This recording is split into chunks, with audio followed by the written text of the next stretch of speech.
C'est quand ça dépasse l'entendement humain que tu t'élèves. C'est à l'aurore que tu renouvelles ta bonté. C'est quand le sommeil devient si doux que tu t'élèves. C'est quand je suis faible que tu t'élèves et tu agis. C'est quand ma douleur ne fait que monter que tu t'élèves. C'est quand mes efforts aboutissent à l'échec que tu te pointes.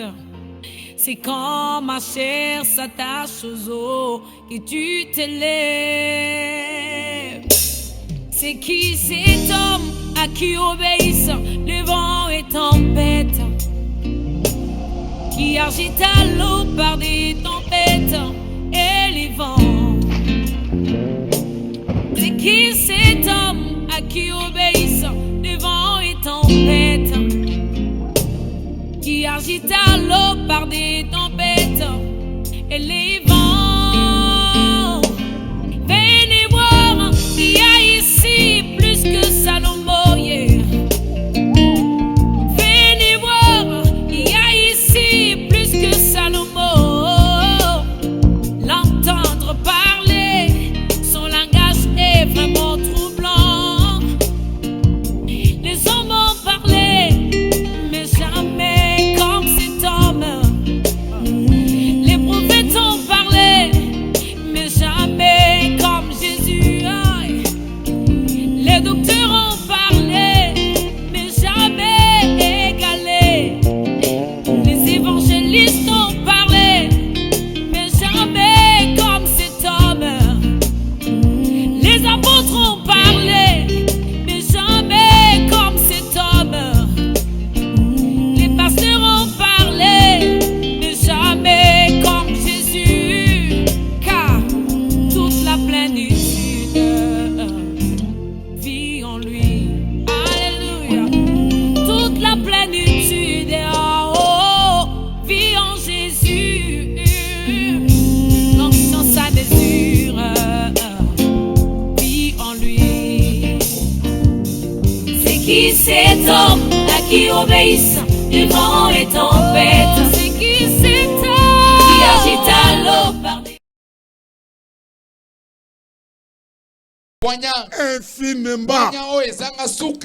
Infiniment variable. Que les chefs de ce monde ne pouvaient pas et ne pouvaient pas toucher. Alors je disais, mes bien-aimés frères, toute autorité vient de Christ. C'est ainsi que ça a commencé. Dieu seul crée son opposition.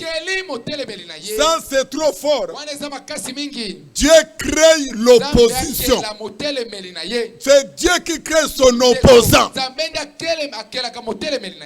Tel que vous voyez, frère, dans l'hémicycle ici, dans toutes les assemblées de saints, plutôt, dans le monde plutôt. Dans le monde, là où il y a l'opposition, vous allez voir que dans la Constitution,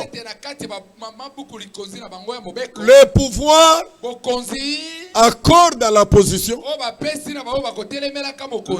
le pouvoir donne à l'opposition ce qu'il faut pour travailler, pour mieux faire son opposition.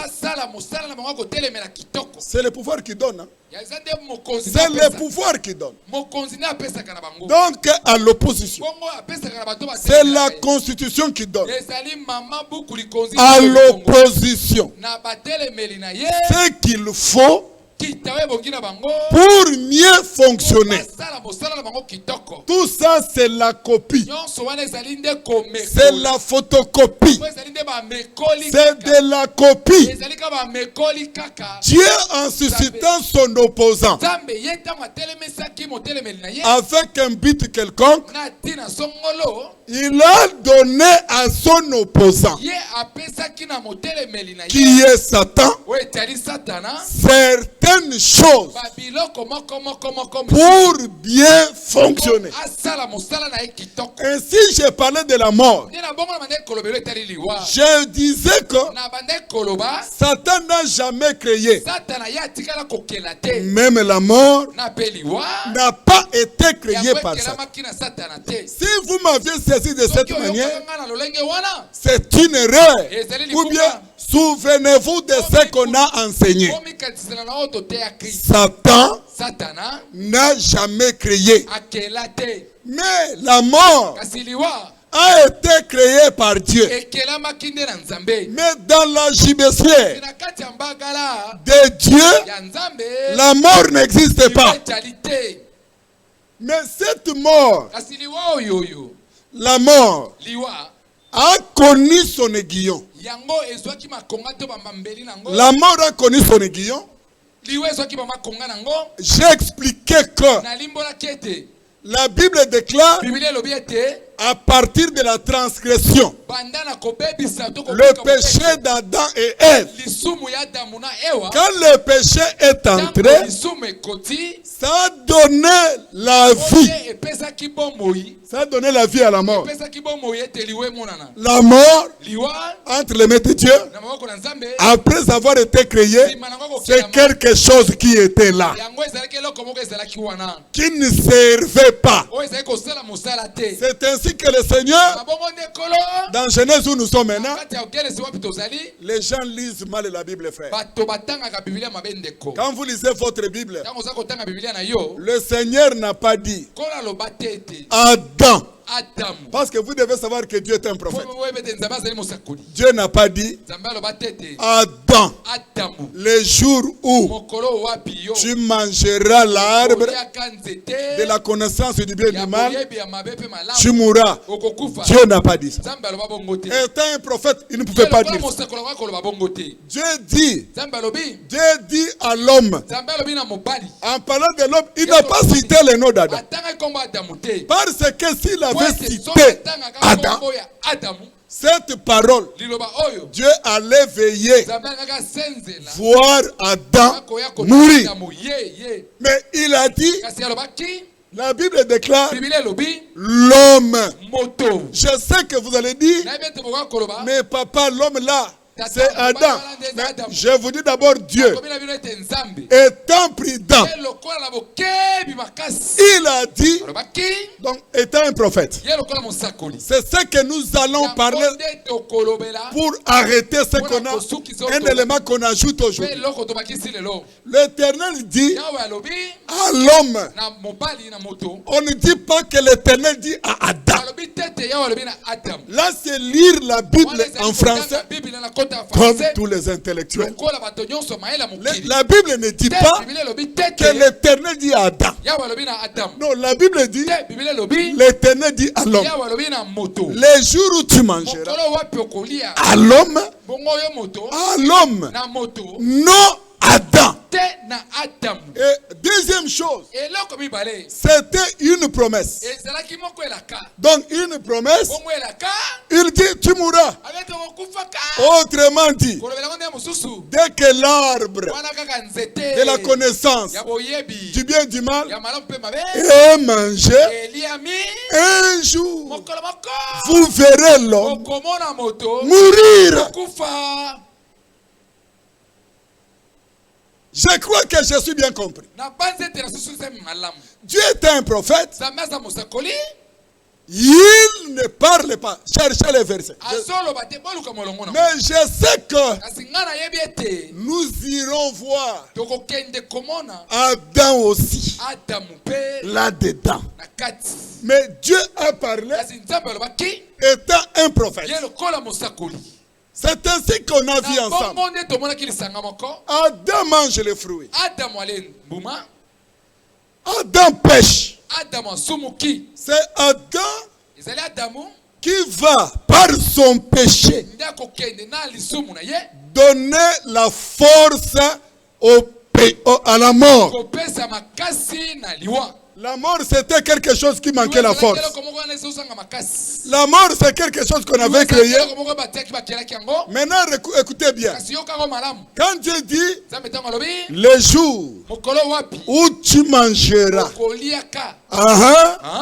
la mort, quelque chose qui n'est pas utile, qui n'est pas opérationnel, prendra la force. C'est ça son aiguillon. Dès que donc la mort devient opérationnelle. Adam, par son péché, donne la force à la mort. Maintenant, Adam mettra au monde. Parce que c'est là où nous allons nous asseoir. Adam mettra au monde. Mais avant que Adam mette au monde, frère, j'aimerais lire une autre promesse. Cette promesse, elle est dans Genèse chapitre 3, verset 15. Ici, nous comprenons que la mort a été créée par Dieu.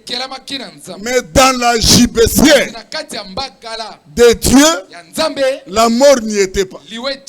Mais Dieu a déposé la mort dans la gibecière de Satan. Aujourd'hui, vous allez comprendre parce que le Seigneur est un rabbi. Quand il prêche clair. Il utilise le langage facile. Pour que quand tu vas commencer à prier, que tu saches comment prier. Bien-aimés frères, regardez. Après le péché, dans le verset 15, la Bible dit ceci: je mettrai. Il n'a pas dit je mets. Regardez que c'est un Dieu de promesses. Il commence par des promesses. Et il finira aussi la course par les promesses. C'est pourquoi nous disons que c'est un Dieu de promesses. Je mettrai l'inimitié entre toi et la femme. Il y a l'inimitié premièrement entre serpent et sa femme. Et Dieu ajoute, et la femme plutôt, Dieu ajoute, entre ta postérité et sa postérité, celle-ci t'écrasera la tête et toi tu lui blesseras le talon. Troisième et quatrième promesse. Donc cette promesse est laquelle? Avant que Caïn et Adam soient nés.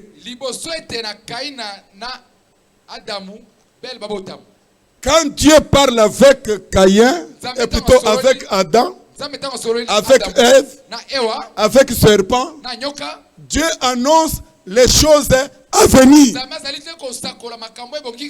Alors aujourd'hui, je parle de la promesse. Même ceux qui lisent Luc 21, même ceux qui lisent Matthieu 24, beaucoup ont des soucis ici. Je veux que tu sois alors attentif. Commencez d'abord par comprendre que Dieu, après avoir placé l'homme dans le jardin d'Éden, l'homme, après avoir péché, il donne à la mort la force Dieu prend la mort place dans la gibecière de Satan. Et depuis le jour que l'homme a péché, Dieu chasse l'homme du jardin d'Éden. C'est une représentation qui montrait que c'est depuis ce jour-là que Satan avait pris le contrôle de la terre. Le contrôle de la terre. Avec le péché d'Adam, Satan a pris pour un temps le contrôle de la terre.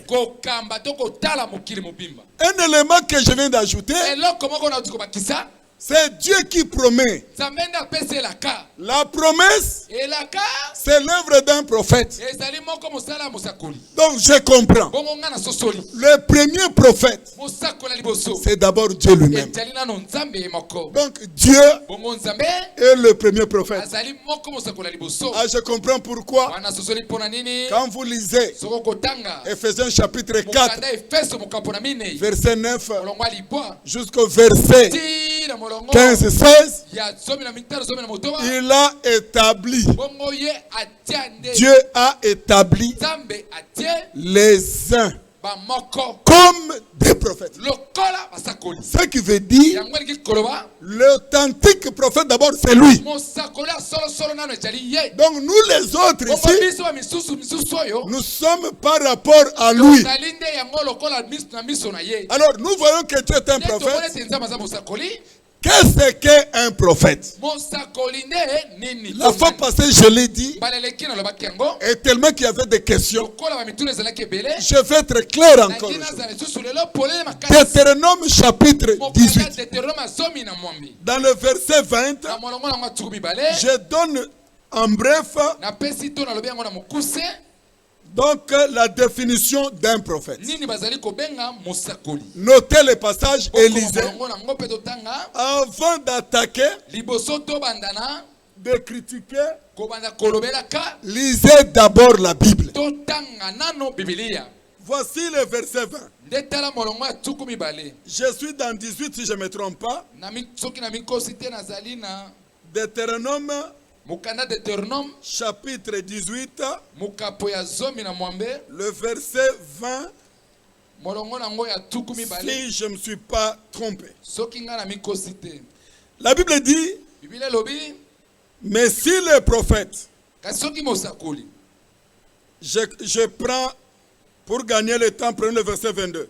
Mais à la maison, tu peux lire à partir de 18 jusqu'au 22. Quand ce que dira le prophète n'aura pas lieu et n'arrivera pas, ça sera une parole que l'Éternel n'aura point dite. Je reprends encore la définition d'un prophète. Quand ce que dira le prophète n'aura pas lieu et n'arrivera pas, ça sera une parole que l'Éternel n'aura point dite. Un prophète, c'est celui qui communique la parole dite de Dieu. Un prophète, c'est celui qui annonce la parole de Dieu. Les prophètes annoncent les avenirs. Un prophète annonce l'avenir. Quand je parle de prophète, il ne faut pas faire vraiment la confusion avec tous ces charlatans que nous voyons aujourd'hui. Tous ces devins que nous voyons à la recherche des offrandes des prophètes, les prophètes qui vous parlent que comment vous aurez des voitures, comment votre vie va changer. Mais moi, quand je parle de prophète ici, je n'enseigne pas ici sur les prophètes. Je ne parle pas de ces soi-disant devins appelés prophètes qui sont à la recherche de l'argent des maisons des gens pour dire, regardez, chez vous, c'est ta maman, c'est ton père, ça ne marche pas, parce que, non, je ne parle pas de ces gens-là, tous ces devins-là, ces charlatans-là. Je vais à Mangenga, ça fait, je me suis en train de me rendre compte. Vraiment, Satan a installé sa piste. Sa piste où vous avez toutes ces filles prostituées qui ne veulent pas se convertir. Même quand ils veulent aller se prostituer à Brazzaville, ils doivent monter à la montagne, croiser certaines personnes là-bas, appeler des prophètes, et ils donnent l'argent à ces gens-là. Ces gens-là vont dire des choses. Elles partent se prostituer là. Oh, que Dieu soit loué. Dieu est un prophète. Depuis que les prophètes de l'ancienne alliance allaient à la montagne, et Dieu savait, Satan allait imiter cela.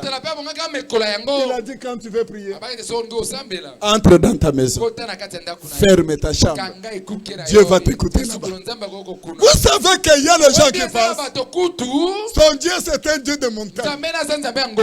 Donc vous les voyez, j'aurais même appris. Quand vous partez là-bas, c'est terrible. Ce sont des groupes et des groupes. Il y a des mamans bikoudi là-bas. Des mandonnes à l'époque qui se sont installés là-bas avec le nom de Jésus. Mais ils font l'argent. Mais regardez toutes les filles qui vont là-bas. Regardez les jeunes qui vont là-bas. Ils n'ont rien à voir avec la conversion. Satan a ouvert son église dans les montagnes avec tous les versets. Que Dieu bénisse ceux qui vont pour le nom de Jésus. Et pour aller plus loin, je disais, bien-aimés frères, qui est un prophète? Dieu, c'est un prophète. Le vrai prophète, c'est Dieu. Mais écoutez-moi bien. Le vrai prophète, c'est Dieu. C'est pourquoi quand Dieu prophétise, il ne demande rien. On reconnaît des faux prophètes ici. Il y a même ceux qui prétendent être des prophètes des nations. Tous ces gens-là, par ignorance, ils ont aussi le corona. Comme la Bible déclare, mon peuple meurt par l'ignorance. Frère, quand Dieu prophétise, quand Dieu promet, il n'espère rien. Mais ces gens d'aujourd'hui achètent les voitures à travers ces manigances-là. Ils louent des maisons. S'ils ne vont pas tromper les gens au nom de la prophétie, ils n'auront pas loué les maisons, ils n'auront pas acheté les maisons. C'est de l'escroquerie spirituelle. Mais quand Dieu travaille, il ne demande rien. Regardez comment il promet ici. Il promet, vous avez reçu gratuitement, donnez gratuitement. Aujourd'hui nous voyons même, il y a les gens qui ont le ministère. Donc si c'est le ministère des finances, il a le ministère des finances. Quand je lis dans ma Bible, ça n'a jamais été. C'est frères, la l'onction des finances. Quel genre de prédication? Au lieu de dire, cet homme-là, il est spécialiste dans l'escroquerie financière. On appelle ça, cet homme a le ministère de l'onction des finances. Non, frère, il n'y a aucun verset qui donne cette onction-là.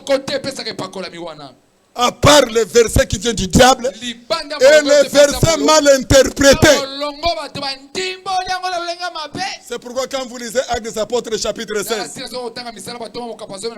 Jésus avait croisé ses prophètes, soi-disant les prophètes d'aujourd'hui, qui vous prophétisent, et les choses qu'ils prophétisent, ce sont des choses liées qu'à la chair. Leur prophétie ne vous amène pas au ciel. Leur prophétie t'amène aux choses terrestres où ça donne gloire à l'homme. Cette femme-là est venue habitée par cet esprit. Ces hommes, ce sont les serviteurs de Dieu pour louer ces esprits de la divination appelés aujourd'hui prophétie. Oh, vous l'église du Seigneur, au Congo, en Europe, que Dieu ouvre vos yeux. Toi là qui as logé ces défunts dans ta maison, oh, j'ai pas consulté, quitte dans ces choses au nom de Jésus. Comment tu sauras que cette personne n'a rien à voir avec la prophétie? Vous savez, Paul a vu ça. Paul a chassé l'esprit de Python. Il a chassé cela dans le corps de cette femme. Mais Paul a eu des problèmes. Quand vous prêchez comme ça, tel que je prêche comme ça, je serai diabolisé par tous ces esprits de Python dans le cœur dans la vie de certains prédicateurs, parce que ces gens-là ont dit Paul nous a empêchés de gagner le pain. Nous vivons par là. Mais regardez, Dieu est un prophète. Le prophète Dieu, quand il prophétise, vous avez reçu gratuitement. Donné gratuitement. Est-ce que je veux dire, il est interdit à celui qui a vu la gloire de Dieu de soutenir? Non. Mais il est interdit à un prédicateur, entre guillemets prophète, qui exige par ses ruses, par sa façon de prêcher, pour montrer à l'autre, comme j'ai prophétisé, j'attends l'enveloppe. Comme j'ai prophétisé, ça c'est diabolique. Oh, le prophète Dieu. Maintenant j'entre dans la prophétie. J'aimerais dire aux frères, concernant la prophétie, je vais m'arrêter là. Concernant la prophétie, il faut faire attention. On dit que la prophétie, on attend l'accomplissement. Quand un homme prophétise, il faut attendre l'accomplissement. On ne dit pas. Concernant la prophétie, il y a d'abord l'accomplissement. Deuxième chose, dans le livre d'un Corinthiens chapitre 14, quand une prophétie sort, la Bible dit d'autres prophètes doivent juger cette prophétie-là pour confirmer elle vient de Dieu ou elle ne vient pas de Dieu. Il n'est pas donné quelqu'un qui te dit Dieu m'a dit demain à 8 heures tu auras une voiture, tu auras une grande maison. Non. À quand tu verras cette parole s'accomplir, et tu vas crier Amen. Deuxièmement, avant de crier Amen, il y a encore un autre verset Deutéronome 13 qui dit, même s'il prophétise et que sa prophétie vient de connaître l'accomplissement, maintenant il faut attendre quelle parole que cet homme-là a. S'il a une mauvaise parole, il prêche de fausseté. La femme peut prêcher par exemple, mais elle ne sait même prophétiser. Même si sa prophétie connaît l'accomplissement, c'est l'esprit de Python. Il ne doit pas t'amener. C'est quelqu'un qui mérite d'être lapidé.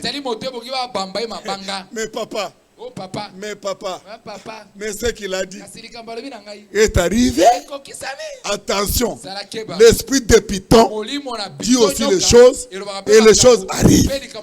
Maintenant, vérifie son enseignement. Quel enseignement qu'il a? Parce que l'enseignement c'est Dieu. Dieu est la parole. Il va t'amener quel enseignement? Même s'il te dit des choses qui sont vraies, mais il a le faux enseignement. Dès que tu dis Amen, tu t'es associé à de mauvais esprits. Et c'est là, c'est une maladie. Voilà pourquoi j'ai parlé de la prophétie. La prophétie, on attend l'accomplissement. La prophétie, on le juge par d'autres prophètes. Ce que nous voulons terminer avec, que nous ajoutons aujourd'hui, et ce qui est profond dans tout ce qui nous a été enseigné, c'est ça, frère. C'est quoi au juste? Nous parlons de quoi au juste? La prophétie, on ne l'explique pas. Il y a la prophétie, on ne l'interprète pas de ta manière. Mais la prophétie, on attend l'accomplissement. Voilà maintenant la prophétie, frère. Bien aimé, voilà la prophétie. Quand je parle de la prophétie de Dieu, les gens ne se rendent pas compte. Quand Dieu dit, le jour où tu mangeras, l'homme, tu mourras. Il fallait vérifier. Pas parler d'abord de la mort spirituelle. Voir que l'homme est mort. Ça c'est un. Si nous voyons l'homme mourir, nous disons Dieu est un bon prophète. Deuxième prophétie de Dieu. Dieu annonce que sur la terre, il annonce l'inimitié. En annonçant l'inimitié, il dit que sur la terre, il y aura deux postérités. Mais bien aimés frères, vous allez voir que quand il s'adressait à Adam et s'adressait à Ève, jusque-là, sur la terre, il n'y avait pas de postérité. Maintenant, Dieu annonce, Satan, tu possèdes maintenant la terre. Mais comme tu possèdes la terre, je mettrai sur la terre deux postérités, deux descendances. Deux descendances. Mais dans les deux descendances là, la descendance de la femme sera en inimitié avec la descendance de serpent. Frère, tu dois savoir tel que tu es là. Toi, tu es de quelle descendance? Parce que si tu connais ta descendance, tu sauras qui est ton ennemi. Parce que Dieu dit, il y aura des descendances. Entre les deux descendances, il y aura l'inimitié. Troisième chose, est-ce que cette prophétie-là s'était accomplie ou pas? Oui, nous voyons Dieu mettre au monde Caïn et aussi Abel. Mais quand Dieu met Caïn au monde, retenez ici où nous allons ajouter notre élément. Les deux postérités se retrouvent sur la terre en inimitié. Mais regardez, frère, Caïn, une chose s'est manifestée en lui. Il va tuer Abel. C'est ce jour-là, pour la première fois, écoutez bien, pour la première fois, que l'écriture qui avait annoncé, l'homme là, c'était Abel. L'homme là qui est mort, Abel, pour la première fois. Donc Abel est mort. Il y a ceux qui disent, mais voilà, regardez, la mort prend la vie dans Abel. Abel a l'instrument de tuer. Donc Abel, Caïn avait l'instrument pour exercer et tuer. Ça c'est Caïn. Caïn tue son frère. Adam et Ève sont restés. Qui régnait maintenant? Caïn est resté le maître de la terre parce que il a tué son frère. Alors quand vous lisez la Bible, Caïn mettra au monde. Il mettra au monde jusqu'à ce qu'il aura un fils. Le fils qu'on appelle le mec. Parce qu'ici c'est très important. Le mec, ce qui est bizarre, cet enfant de Caïn. D'abord, Caïn, son père, manifeste la mort. À part la mort, mais Caïn, son fils le mec, nous apprend la polygamie. Tous ceux qui prêchent la polygamie, tous ces gens qui vont prêcher la polygamie, ne faut pas vous étonner qu'un prédicateur prêche la polygamie. Il est de la descendance de Caïn. Comment il ne peut pas prêcher la polygamie? Le premier à avoir des femmes sur la terre, c'est toujours la descendance de Caïn. Tous les frères polygames doivent savoir que la polygamie est la semence manifestée premièrement par la descendance de Caïn. Ça c'est un. Mais écoutez frère, est-ce que la polygamie a été créée par Satan? Non. La polygamie a été créé par Dieu, mais la polygamie n'avait pas la vie. C'est le péché qui donnera à la polygamie la force d'opérer maintenant. Ce qui veut dire la polygamie. Écoutez bien, le premier est le modèle. C'est le mec là. Le mec frère. Avec ces deux femmes, j'aimerais dire quelque chose. Il a fait 3 fils. C'est ici que nous allons nous arrêter. Les 3 fils de les mecs. Vous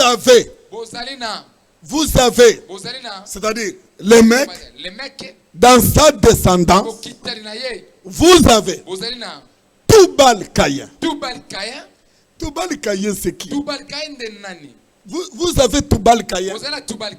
Tubal-Caïn, la Bible dit, c'est lui qui forgeait tous les fers. Tous les fers. Il était doté d'une capacité de transformer le fer. Donc il était doté d'une intelligence. Une intelligence de prendre le fer et de transformer le fer et que le fer soit vendu, consommé. Non seulement le mec, il avait encore un autre fils. Celui-là, toujours le mec, hein? Le père de la polygamie. Les gens qui enseignent la polygamie, moi je me suis toujours dit, frère, mais pourquoi engager un débat avec quelqu'un qui enseigne la polygamie? Dis-lui seulement, je comprends. Tu es de la descendance de Caïn. C'est fini, il va commencer à pleurer. Regardez, frère, le deux fils qui reste. La Bible dit dans Genèse chapitre 4, le verset 19, le mec prit 2 femmes. Le nom de l'une était Ada. Et le nom de l'autre c'était Sila. Dans le verset 20, Ada enfanta Jabal. Il fut le père de ceux qui habitaient sous des tentes près des troupeaux.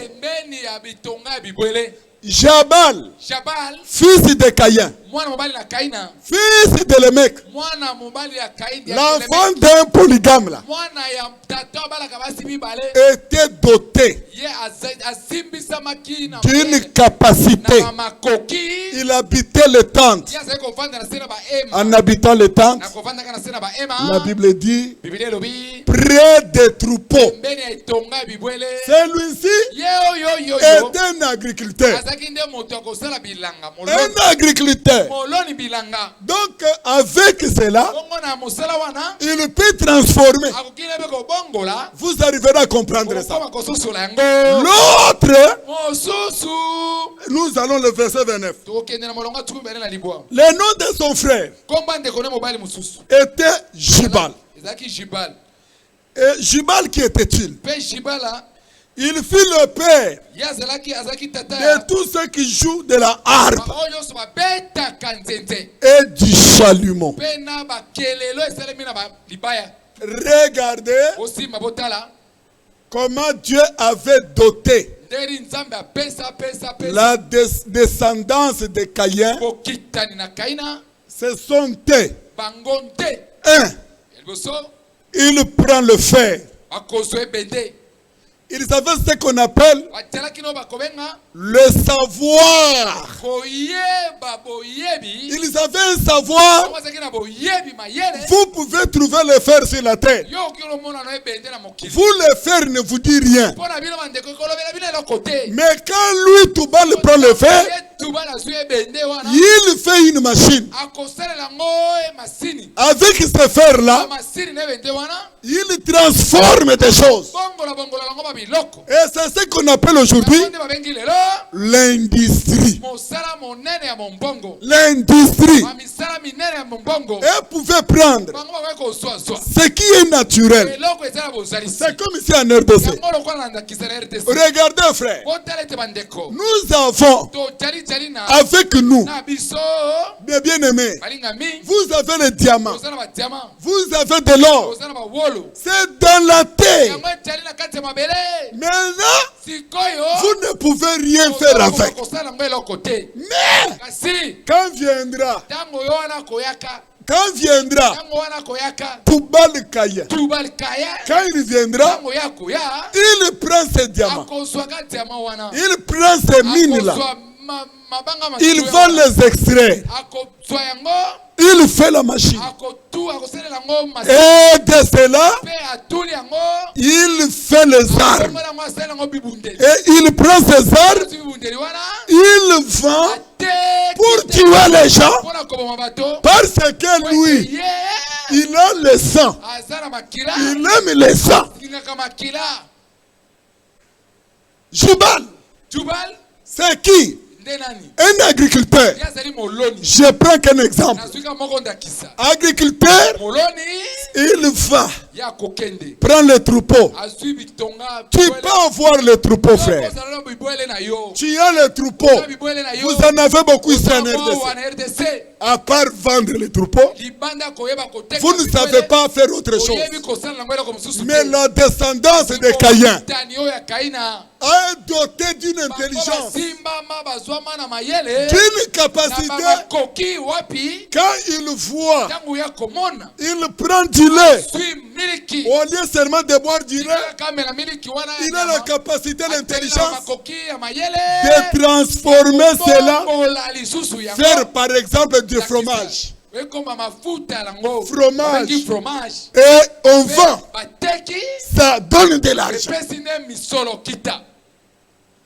Donc ce sont les trois là composent ce qu'on appelle les multi. Les multi. Ceux qui détiennent. Donc ceux qui produisent. Ils produisent. Ils transforment. Et ils vendent. C'est la descendance de Caïn. C'est ce que vous appelez ici l'économie. L'économie. L'économie qu'on étudie, on va l'étudier là.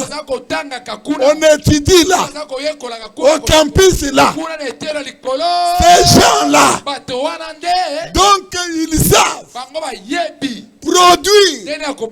Donc les choses. Frère bien-aimé, remarquez frère, quand ils sont dans l'agriculture, agriculture c'est-à-dire, là on dit l'agro, industrie agro-agriculture. C'est-à-dire, elle là, donne l'aliment, la nourriture. La nourriture, ce sont eux qui détiennent la nourriture. De deux, les armes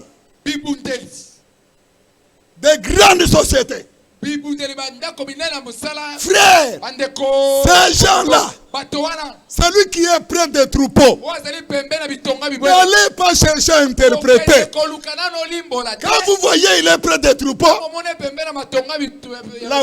la femme des alliances, arrêtez d'abord. Ça, c'est une prophétie qui doit s'accomplir. Ça veut dire quoi? Vous allez lire dans la Bible que là, il n'invoquait pas le nom de l'Éternel. Non, il n'avait rien à voir avec l'Éternel. Mais ils sautaient de la capacité, le savoir. C'est avec ça qu'il dirigeait le monde. Et quand nous disons coronavirus vient de Satan, écoutez là où nous allons tenir. Ces gens-là Ce sont eux qui détiennent l'économie mondiale. Et n'ont rien à voir avec la parole. Ce sont des savants. Ce sont des savants. Ils sont dotés d'une capacité de produire, de distribuer, de répartir et de faire consommer. Oh frère, ces gens-là, ce sont ces gens qu'on appelle les scientifiques. Les scientifiques, c'est la descendance de Caïn. Agriculteurs, ces gens-là, nous avec nos ancêtres et nos pygmées, nos pygmées, nos pygmées. Je veux que tu comprennes bien, frère. Nous avons appris. Tu es malade. Tu arrives dans la brousse. Tu prends quelque chose. L'arbre. Tu t'appliques. Tu es guéri. Tu t'arrêtes là. Ce qu'ils nous ont appris à vendre, ce sont tes. Et quand ils viennent, ils regardent l'arbre. Ils prennent ça. Ils font des machines. Ils fabriquent les comprimés. Ils mettent dans des boîtes. Ils écrivent le nom. Pharmacie. Vaccin. Pharmacie. C'est ça l'intelligence qu'ils ont. Seulement Dieu les a privés l'adoration. Donc quand vous êtes de pharmacie, ce sont ces gens-là. Alors frère, c'est pourquoi frère, l'agriculteur que je termine avec, l'agriculteur qui est près de tente, frère bien-aimé, un agriculteur, oh frère, c'est ça les FAO.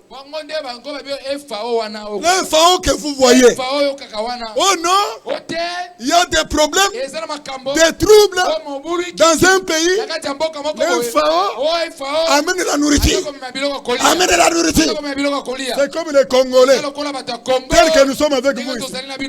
Si quelqu'un, même s'il est diable, il amène au Congo nourriture, les choses à un prix dérisoire. Cet homme-là, même s'il est ténu, les Congolais vont applaudir. Mais cet homme qui détient la nourriture, donc ils sont capables de créer la crise dans n'importe quel pays. Ce sont des grandes puissances. Créer la souffrance. Et puis après, quand il crée la souffrance, vous avez appris qu'il y aura la guerre. Il y aura la guerre. Une nation qui s'élève contre l'autre nation. Mais la guerre se fait avec les armes. Mais les armes créées par qui? Ce sont eux dotés de cette intelligence. Prendre le fer, prendre les mines, transformer, faire les armes sophistiquées et vendre pour que les gens s'entretuent. En bref, c'est Satan, le meurtrier.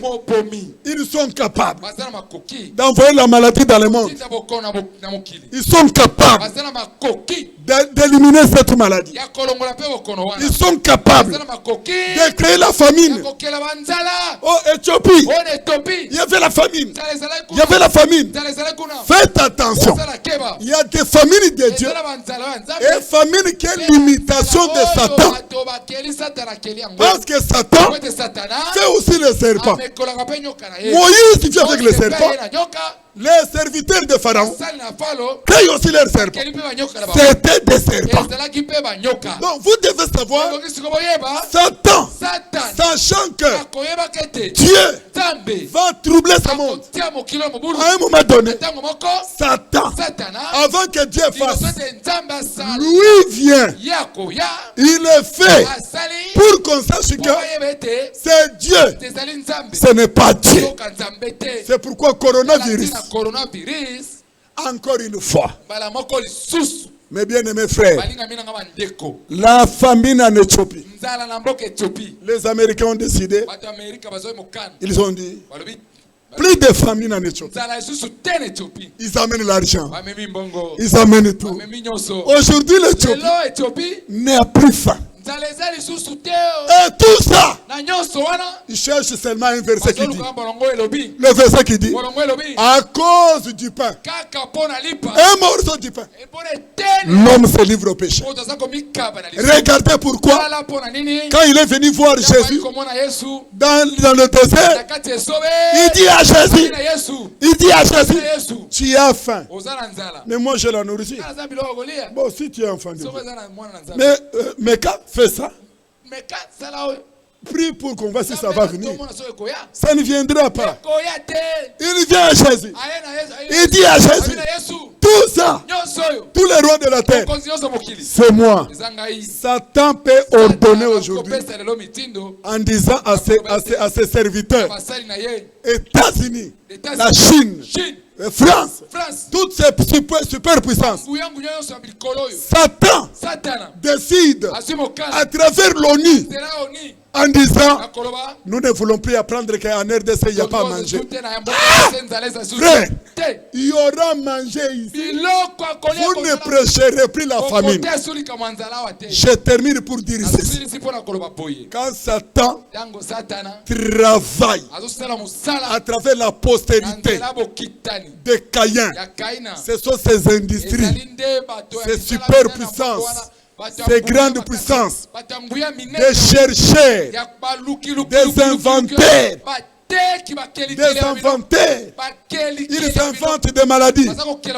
C'est quoi, frère? C'est quoi coronavirus? C'est une arme, comme toutes les armes envoyées dans le monde pour décimer la population, car c'est l'œuvre de Caïn, l'œuvre de Satan. Vous voyez le terrorisme, c'est une arme. Coronavirus, c'est une arme. Tuer les gens sans même utiliser les armes. Mais vous allez prêcher, frère, Armageddon comment? Vous ne pouvez pas prêcher Armageddon si vous ne comprenez pas que les sciences, les scientifiques, c'est la postérité de Caïn. Mais nous, frères, apôtre Paul dit, regardez parmi vous qui ont cru, ces gens-là ne sont pas nombreux. Ces gens-là n'acceptent pas Jésus, ne croient pas en Jésus. Aujourd'hui, je vais dire aux frères, je vais dire aux sœurs, ce que vous voyez, c'est seulement Satan est en train de troubler le monde en créant ses propres tremblements de terre, en créant sa propre famille, en créant sa propre guerre, en créant sa propre maladie, pour dire il est égal à Dieu. C'est pourquoi Jésus nous a donné le pouvoir en disant que toute maladie, toute guerre qui vient de Satan, nous allons chasser cela au nom de Jésus. Et si nous chassons cela, ça va partir. Pour que Dieu reste l'unique qui mérite l'honneur, qui mérite la louange. Toi, Église, vous l'Église, vous êtes les ennemis de Satan. Vous n'allez pas vous prosterner. Apôtre Paul a dit clairement, moi je ne suis pas de la descendance de Caïn. La mort, la faim, manque d'habits ne me séparera jamais de l'amour de Christ. J'aimerais te dire ce matin, je crois que personnellement, je m'arrête à parler dans la profondeur de cette maladie. J'ai ajouté cet élément, ça vient de Satan. Cette maladie vient de Satan à travers la science ces serviteurs qui détiennent ce monde. C'est pourquoi vous apprenez Bill Gates a fait ceci, et Bill Gates a fait cela. C'est un serviteur de Satan. Entre nous, l'église de Dieu, quand ils vont troubler le monde, quand ils vont faire ces choses, quand ils vont troubler le monde, quand les gens seront paniqués, l'église du Seigneur, Dieu vous a placé plus haut. Et leur trouble ne vous touchera jamais. Leur trouble, vous n'allez pas paniquer. Faites confiance à celui qui vous garde. Dans le nom puissant, glorieux, victorieux de Jésus-Christ. Alors, fermons nos yeux. Prions l'Éternel. Disons à Dieu, Seigneur, quand Satan enverra ses serviteurs avec tous les moyens possibles pour perturber les fils de Dieu, perturber le monde, dis à Dieu, garde-moi, préserve-moi, garde mon frère, garde ma soeur, garde ma femme, que ce soit la maladie, que ce soit la maladie, que ce soit la faim, rien ne me sépare de l'amour de Dieu. Prions au nom de Jésus. Merci Jésus. Nous savons que cette maladie vient de Satan. Nous savons que tu nous as donné le pouvoir. C'est pourquoi, Seigneur, je te remercie. Je te remercie. Parce que nous sommes gardés en toi. Tous les enfants de Dieu sont gardés en toi. Oh, que ton nom soit loué. Que ton nom soit béni. Oh Seigneur, que mes frères et mes sœurs comprennent qu'ils n'ont pas comme résidence sur cette terre. Leurs âmes est au ciel, à l'éternité, là où toi tu es. Alors Satan ne peut pas toucher parce qu'il est sur la terre. Nous allons prier. Pardon, et je vais prier. Dieu Tout-Puissant, je te bénis parce que tu nous as fait grâce de rester sur ce sujet révélé à tes enfants. Vraiment, Seigneur, c'est que diable cherche, Seigneur. Père, je sais que Satan doit troubler ceux qui lui appartiennent. Mais il n'a pas le pouvoir sur ceux qui t'appartiennent. Et à nous, Seigneur, tu as donné le pouvoir. Maintenant, j'ai pris en vertu du pouvoir que tu nous as donné. Tout frère, là où il est, toute sœur, peut-être qui s'ignore, celui qui s'ignore, touché par hasard, par accident, par cette maladie. J'ordonne à cette maladie de quitter son corps dans le nom de Jésus. Toi, coronavirus, partout où tu es, tu t'es trompé l'adresse. Ce n'est pas chez les saints. Ce n'est pas chez les saints. Tu t'es trompé l'adresse. Prends tous tes bagages. Prends-la tout. Prends-la tout. Prends ce qui est comme tout. Prends-la tout. Prends tout ce qui est comme mauvaise respiration. Prends tout ce qui est comme indisposition. Dans le corps de mon frère, dans le corps de ma soeur, prends tous tes bagages. Prends tout Satan. Démon de coronavirus. Je t'ordonne au nom de Jésus. Sors et pars.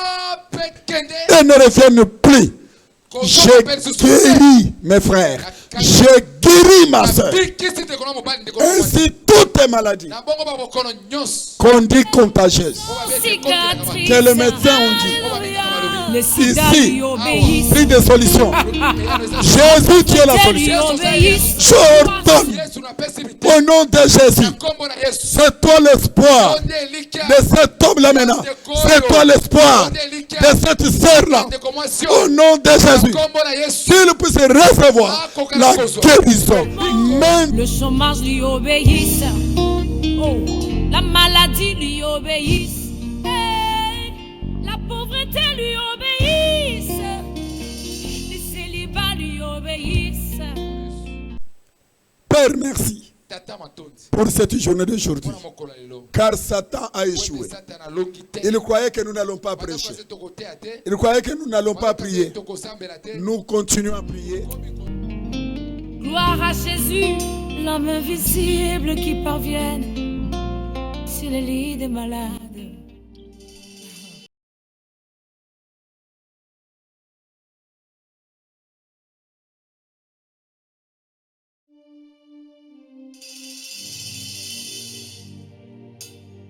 C'est quand ça dépasse l'entendement humain que tu t'élèves. C'est à l'aurore que tu renouvelles ta bonté. C'est quand le sommeil devient si doux que tu t'élèves.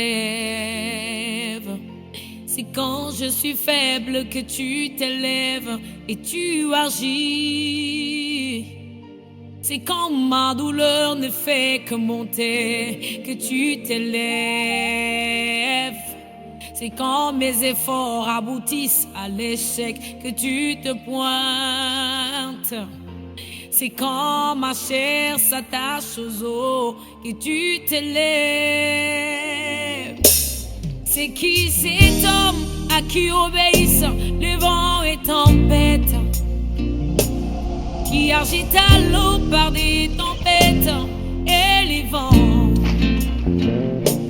C'est qui cet homme à qui obéissent les vents et tempêtes, qui agite à l'eau par des tempêtes et les vents? Venez voir, il y a ici plus que Salomon, yeah. Venez voir, il y a ici plus que Salomon. L'entendre parler, son langage est vraiment troublant. Les hommes ont parlé, mais jamais comme cet homme. Les prophètes ont parlé, mais jamais comme Jésus. Les docteurs ont parlé, mais jamais égalé. Les évangélistes ont parlé, mais jamais comme cet homme. Les apôtres ont parlé, mais jamais comme cet homme. Les pasteurs ont parlé, mais jamais comme Jésus. Car toute la plénitude vit en lui. Alléluia. Toute la plénitude vit en Jésus. Donc sans sa mesure vit en lui. C'est qui cet homme à qui obéissent les vents et tempêtes,